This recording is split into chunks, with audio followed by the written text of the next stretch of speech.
And thank you for joining us. You are watching the National News Desk, America's News Now, as we start with some breaking news this morning. Iran facing a massive crisis that could destroy the regime, with Tehran's power rapidly weakening and residents demanding a revolution. I'm Jan Jeffcoat. It's Monday, January 12th. In just a few hours, President Trump set to meet with Secretary of State Marco Rubio, where they could reportedly weigh military options as chaos and violence does continue erupting on the streets there of Iran, with the regime's forces killing hundreds of protesters already. There seem to be some people killed that aren't supposed to be killed. These are violent, if you call them leaders, I don't know if they're leaders or just they rule through violence.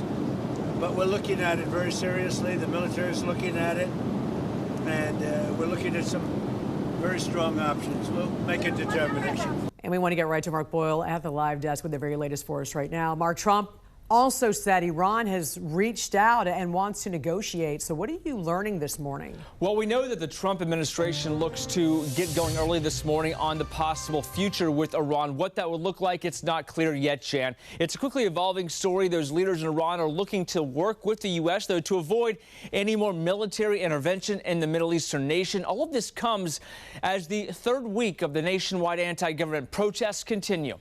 Iran wants to negotiate, yes. We may meet with them. I mean, a meeting is being set up, but we may have to act because of what's happening before the meeting. But a meeting is being set up.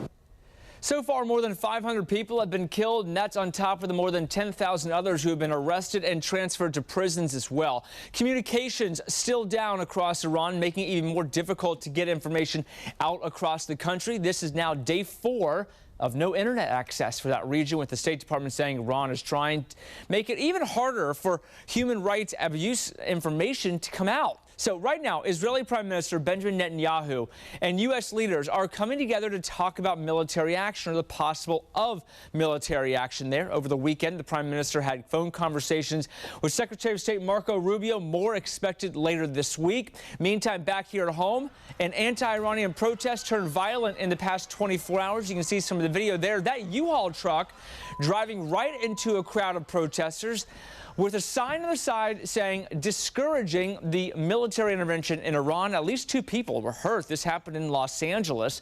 Protesters eventually swarmed that truck, smashed the windows. Police moved in and arrested the driver. Detectives are still investigating that situation. We're following all of this for you across the country this morning right here at the live desk. New conflicts continue heating up around the globe while the same wars rage on for years. The Global Peace Index reports recent data shows we've hit the highest number of current conflicts around the world since World War II.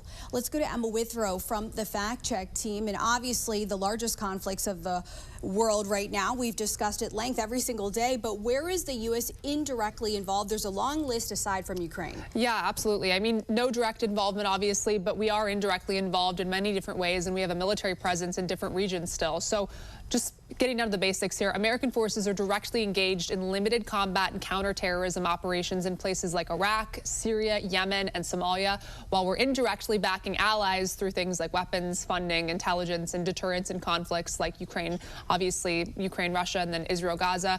Also Taiwan-China tensions. So compared to past decades, this shows a shift away from these large ground wars and more towards persistent, global, lower-level military engagement and proxy conflicts, often without these formal war declarations like we used to see in the past. And there have been reports of tensions between Iran and Israel ramping up. Yeah. What's the status of that? We're starting to see the protests here. Yeah, I know. So there was a brief clash, at least in a ceasefire last year that happened. Both sides, though, say that they don't want a full-scale war, yet they're openly preparing for one if things escalate. So that's important to note. So Israel's continuing strikes against Iran-backed groups like Hezbollah, and Iran is signaling it's really ready to respond, making this a fragile standoff where miscalculation or proxy attacks even could really spiral into a larger conflict at hand. Yeah, Emma, thank you so much. Thank you. For more on this Fact Check team topic, including links to their sources, scan the QR code or visit thenationaldesk.com. I'm national correspondent Kayla Gaskins in Washington. Iran is teetering under the weight of a collapsing economy as protests are up nationwide and basic food prices skyrocket.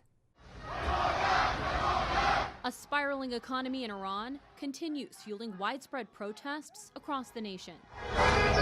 Consumers feeling the sting of out-of-control inflation. A week ago, I bought a tray of eggs for 2,200,000 rials. Today, I bought one for 3,500,000. And shopkeepers say empty stores and disappearing customers are becoming the norm. Market conditions are not good at all. President Trump backing the protesters on Truth Social, writing, "If Iran violently kills peaceful protesters, which is their custom, the United States of America will come to their rescue. We are locked and loaded and ready to go." Iran's army commander-in-chief responding to the threat. Today, there are no doubts about the hostility of the U.S. President and the criminal Prime Minister of Israel towards the Iranian nation. They allow themselves to meddle in this internal affair of ours. They tweet, they talk, they have been enemies throughout history. The day after Trump's Truth Social post, the American military captured Iran's ally, Nicolas Maduro, the leader of Venezuela. Reports now emerging that Iran's supreme leader, Ayatollah Ali Khamenei, has prepared a contingency plan to flee Tehran if security forces lose control, with Moscow as his reported destination.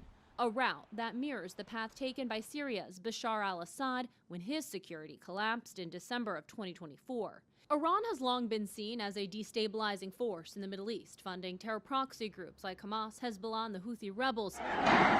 If the Islamic Republic falls, some experts argue it won't necessarily mean more stability for the region.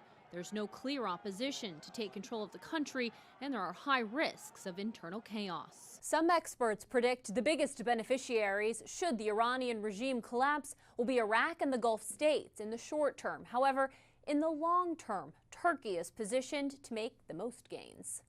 In Washington, I'm Kayla Gaskins. In other news now, the Trump administration continues its crackdown on countries that are hostile to the U.S., announcing new sanctions on Venezuela and Iran for developing and trading combat drones. At the same time, the U.S. is giving the Iran-backed terror group Hamas 2 months to disarm. The U.S. announced the deadline in an agreement with Israel about the future of Gaza. New government in Gaza is possible if you disarm Hamas, because no one's going to come in there if Hamas stays armed, and they'll put a bullet right through the back of their head, anyone of any potential new government. So the answer to your question is, if we disarm Hamas, whether with an international force or by any other means, yes, I see a different future for Gaza. And it's the one remaining step. Everybody understands that. Israeli Prime Minister Benjamin Netanyahu there saying a new government could be established in Gaza in the coming year as long as Hamas surrenders its weapons and leaves from the region. Now President Trump is issuing fresh warnings to Iran following talks with Israeli Prime Minister Benjamin Netanyahu. The National News Desk, Kelly Gaskins, reports that it comes even as Tehran fires back with its own threats. President Donald Trump is escalating pressure on Iran, warning of serious consequences should Tehran attempt to rebuild its nuclear or missile capabilities. If it's confirmed, look, they know the consequences. Consequences will be very powerful.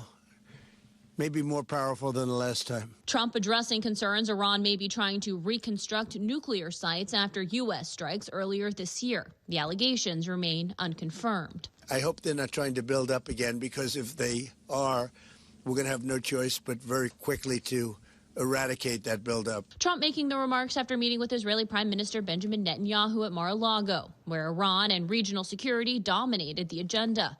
Iran's president quickly responding on X, writing, quote, "The response of the Islamic Republic of Iran to any oppressive aggression will be harsh and regrettable." Meanwhile, Iran International reporting the country is accelerating work on developing chemical or biological weapons. Iran denies those claims. Amid this heavy international scrutiny, unrest boiling within the country, where protests against the regime erupting over high prices, runaway inflation, and political repression.